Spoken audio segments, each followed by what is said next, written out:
In the dusty village of Yumudike, there lived a widow named Mama Nkechi. She was poor, so poor that even children laughed when they passed her broken mud hut. Her clothes were patched and torn, her firewood always damp, and her cooking pot almost always empty.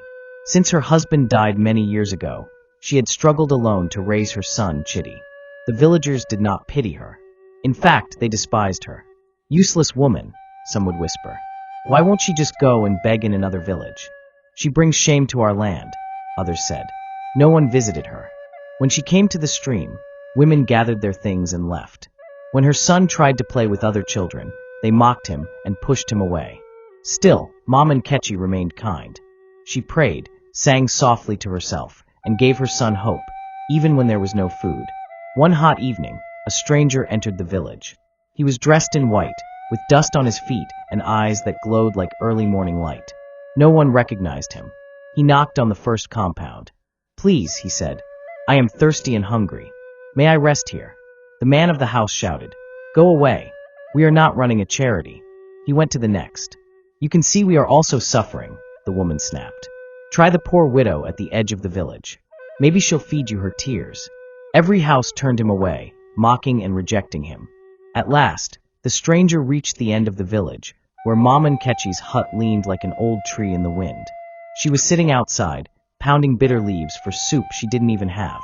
When she saw him, she stood and greeted him warmly. "You look tired, my brother. Please sit down," she said.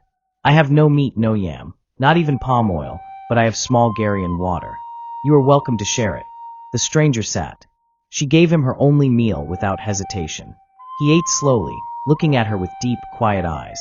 "Why did you give me food?" he asked, "when even your neighbors who have more refused?" Mama Nkechi smiled.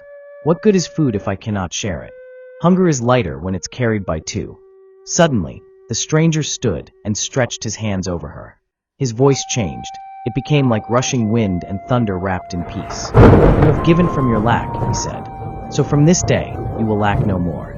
The world rejected you, but heaven has accepted you." Before she could respond, he disappeared in a flash of light. The next morning, the villagers were shocked. Mama Nkechi's hut had transformed overnight. The roof was new, her compound filled with yams, rice oil, and even gold coins. Chitty stood outside wearing clean new clothes. People came running in confusion. "What happened?" they cried. But Mama Nkechi only said, "God sent an angel to this village. You all saw him, but only I welcomed him." Shame fell over the people like a heavy rain. They had rejected the angel because he looked like a beggar, just like they had rejected her. From that day, the same villagers who mocked Mama Nkechi came to her for help. And she helped them, not out of pride, but out of love. She remained humble, always reminding her son, "Never look down on anyone, Chitty. Angels don't always come in white robes. Sometimes they come with dusty feet and empty bowls."